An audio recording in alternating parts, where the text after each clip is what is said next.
Quelle est la situation des droits humains au pays de Paul Biya, le président camerounais? On en parle avec Maximilienne Ngombe. Bonsoir. Bonsoir. Vous êtes directrice du réseau des défenseurs des droits de l'homme de l'Afrique centrale. C'est ça. Vous avez notamment reçu le prix international du courage féminin décerné par le département d'État américain pour votre activisme.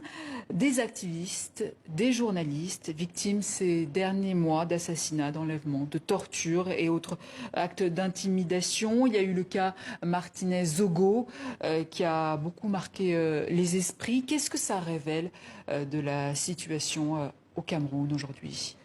Il faut dire que la situation des droits de l'homme est très très préoccupante au Cameroun aujourd'hui. Comme vous l'avez souligné, le cas Martinez Zogo a défrayé la chronique.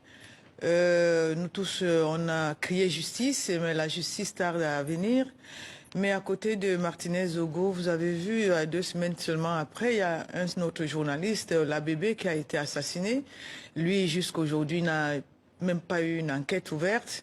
Et il y a le cas Ouazizi, son corps n'a jamais été restitué à la famille. Et puis on a notre propre collègue qui a disparu depuis 2018, moi, Franklin.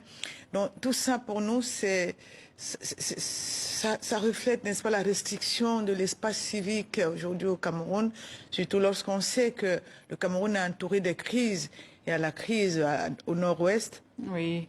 Avec les séparatistes. On va y revenir. Oui. Le Cameroun, qui, je le rappelle au passage, est considéré comme l'un des pays les plus dangereux en matière d'exercice du journalisme, selon le dernier classement de Reporters sans frontières. Les dirigeants du REDAC, votre réseau, ont d'ailleurs été convoqués par la police judiciaire. Que s'est-il passé exactement ? Oui, pour dire vrai, comme nous protégeons les autres, on n'aime pas toujours parler de nous parce que nous, on est peut-être un peu mieux protégés, mais il faut quand même dire qu'en une année, les dirigeants du REDAC ont reçu quatre convocations, dont 2 venant de la police nationale, sur la situation juridique et judiciaire du REDAC. C'est devant la police judiciaire que ça s'est transformé, n'est-ce pas, en détournement des capitaux, des partenaires étrangers, en blanchiment d'argent, tout ce que vous voulez. Mais nous pensons que ce sont des méthodes d'intimidation. Et ça veut dire, c'est pour vous montrer la situation dans laquelle... Mais pourtant, le Cameroun a ratifié les différentes conventions internationales relatives au respect des droits et libertés publiques et politiques. Comment expliquer alors cette situation ? Mais nous l'expliquons peut-être parce que le Cameroun, comme vous le savez, traverse beaucoup de crises. Il y a la crise sociopolitique dans les régions du Nord-Ouest.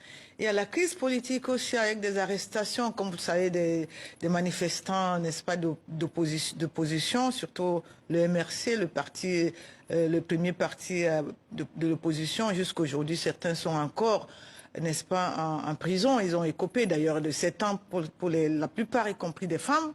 J'ai une pensée particulière à Maître Awassoum aujourd'hui, qui a des petits-enfants et qui a écopé de 7 ans de prison. Juste, elle n'était même pas marché, juste parce qu'elle a soutenu, n'est-ce pas,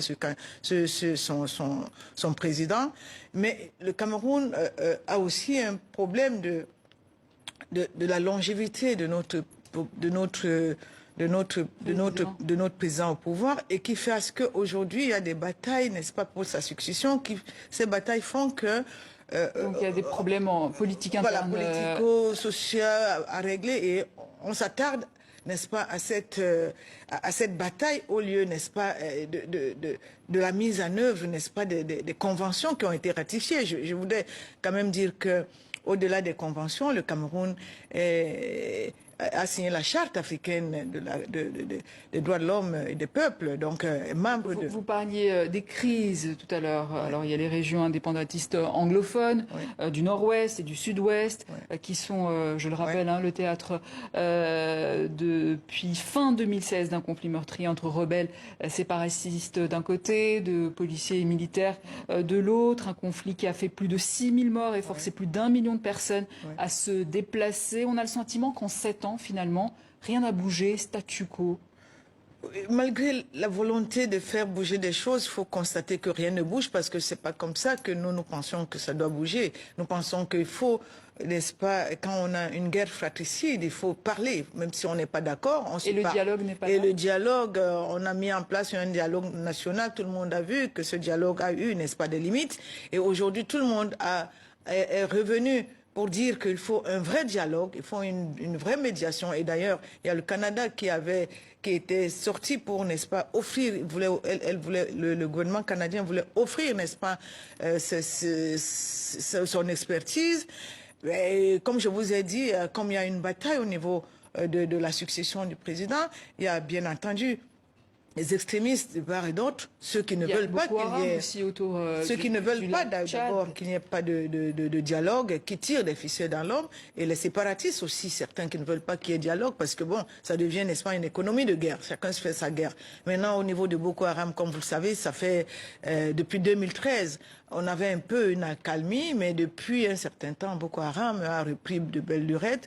Je pense que les statistiques qui sont données là, c'est des statistiques vraiment qui ne reflète pas la réalité parce que c'est difficile d'aller, n'est-ce pas, sur le terrain pour, n'est-ce pas, faire les décomptes. Parce que l'actualité dans la sous-région, c'est également le coup d'État au Gabon contre Ali Bongo Ondimba, oui, mais aussi contre cette dynastie oui, des Bongo. Comment avez-vous réagi à ce putsch? D'abord, par principe, le REDAC est contre les coups d'État parce que nous sommes friands, n'est-ce pas, de tout ce que nous signons comme, nous ratifions comme convention, et surtout la CADEC. La CADEC, c'est la Charte africaine de la démocratie, des élections et de la gouvernance. C'est un document socle pour les Africains, et donc nous condamnons fermement les coups d'État.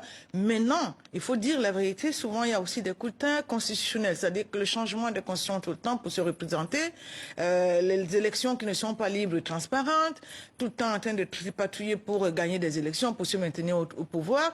À un moment donné, les populations ont ras-le-bol, ils sont plus prêts, elles sont plus prêtes, n'est-ce pas, être avec des putschistes qu'avec C'est une situation qui a fait beaucoup réagir au Cameroun. Mais oui, et nous, en tant que REDAC, parce que nous travaillons quand même au Gabon, tout en condamnant le putsch, nous pensons quand même que nous devons observer aujourd'hui les autorités militaires de transition, surtout que tout de suite, ils ont libéré notre collègue qui s'appelait Jules Yama. Ils ont nommé le vice-président du conseil d'administration du REDAC, Marc Kona, troisième vice-président du Sénat. Voilà, et donc c'est la société civile, les piliers de la société civile. Ils sont prêts à nous rencontrer. Donc, nous pensons simplement qu'il faudrait essayer d'observer, mais en leur disant que la finalité, c'est de donner le pouvoir, n'est-ce pas, aux civils. Merci, Maximilienne Ngombe. Je rappelle que vous êtes directrice du réseau des défenseurs des droits de l'homme de l'Afrique centrale. Je vous remercie.